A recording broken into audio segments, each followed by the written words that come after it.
Greetings, friends. I hope you are doing well. Thank God I am doing great. If you are not doing great, I hope that things get better for you.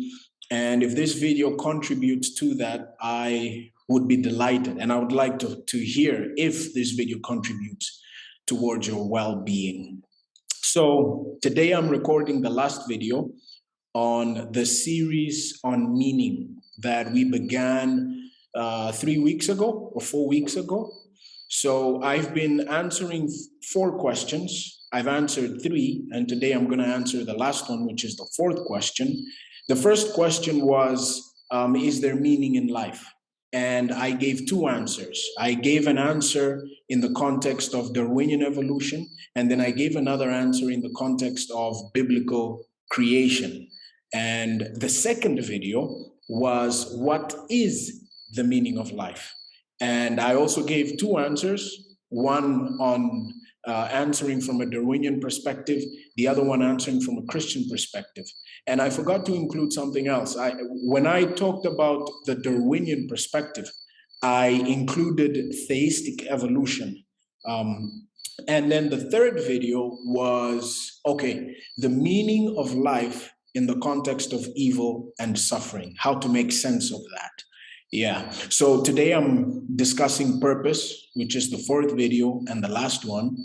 And I'm gonna approach this by giving an answer in the context of Darwinian evolution and giving an answer in the context of biblical creation or the biblical perspective. So let's begin with Darwinian evolution. In Darwinian evolution, there is no purpose to life. I mean, there's no absolute purpose. You can find purpose in the things you do. And usually that is what atheist scholars recommend to atheists, because in the Darwinian perspective, you don't have absolute purpose. And because you don't have absolute purpose, you have to try and invent purpose, probably find something you like to do, something you love, something that drives you, and do it. So, sometimes they recommend that you find purpose in your work, in your profession, in your daily tasks, and things of that nature. But I argued in the first video that that is not good enough. Why isn't it good enough? Because it only works for certain people. And I believe that human beings have a longing for absolute purpose, not just purpose in the workplace, although it's a good thing. But here's one of the arguments against that. I'm not going to discuss this in detail, but here it's this. In 2020, for example, about 114,000 million people lost their jobs due to COVID. And another source said 144 million. Now, if your purpose is derived from what you do, that means when you lose your job, you lose your purpose. And the other thing is you don't always get to do the thing you like. And you can get sick, something can happen to you and you just don't continue to work. And so I don't think that can sustain you through life. There are other arguments against that, but I don't want to go into too much detail so that I can also give the Christian perspective, and I don't want this to be very long. But I think these are arguments that an atheist needs to think about. So for an atheist, I would recommend the Christian worldview, to live by the Christian worldview. Why? When you come to the Christian worldview, you have Genesis chapter 1, and in Genesis chapter 1, verse 28, the Bible says that God gave dominion to Adam and Eve over everything in the sky, everything on the earth, everything in the sea. And the word dominion, the Hebrew word radah, over there in that text, it's in plural, implying that both Adam and Eve received dominion, and they received dominion over earth. So they are created, let's say, with a general purpose to take care of planet Earth. And even before that, that purpose is given to them. When you go to the book of Colossians, it says that the world was created by Jesus, through Jesus, and for Jesus. That means I am not just created to govern the earth, I am created to have a relationship with Jesus, because I am created for Jesus. So my ultimate purpose in life is to commune with God, to commune with the Trinity. with the triune God. And then he also gives me something to work, something to do. He gives me a job on earth. And so we saw that in Genesis 1:28, they were given dominion over the earth. But when you go to chapter 2, Adam and Eve are given a task to do, which is to till the garden. They were placed in the garden, and they were made as the administrators of that garden. They were to take care of the garden. So you see a lot of purpose in the Christian worldview. Number one, created for God, to have a relationship with God.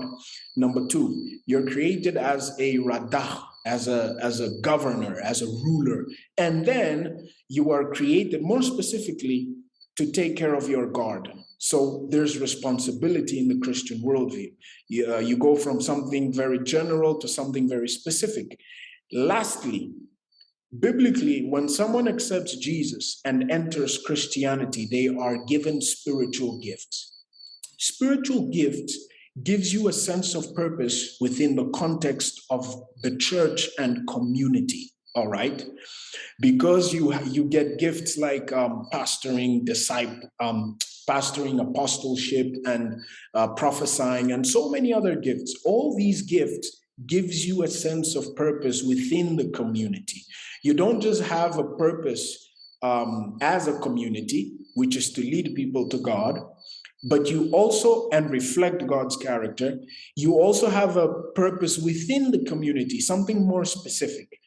So this is why I recommend the Christian worldview of purpose. So if you ask me, is there purpose in life? If God created the world, there's absolute purpose in life. Is there purpose to your life? I believe that every human being is created by God and for God. And God is the best person we can consult if we are looking for purpose. So if you are a Christian, stick to the Christian worldview.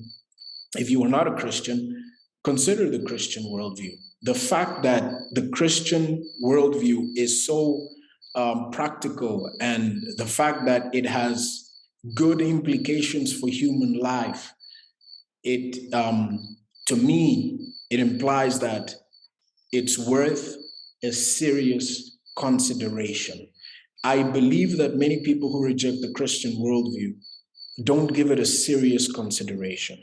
And I think it's worth a serious consideration because of the impact, the value, and the coherence, the consistency that it presents when you actually study it carefully. Some people don't allow the Bible to speak for itself. They lay upon it their own presuppositions. They force it on the text. But if you actually let it speak for itself, I can guarantee you that it's very convincing. It's a wonderful book. Maybe I can discuss that in some other video. But anyways, I hope this fourth video helps someone who's looking for an answer, who's looking for purpose. Get a Bible, read it, and it's gonna help you. May God bless you all. And yeah, I guess our series has come to an end. It's been a pleasure.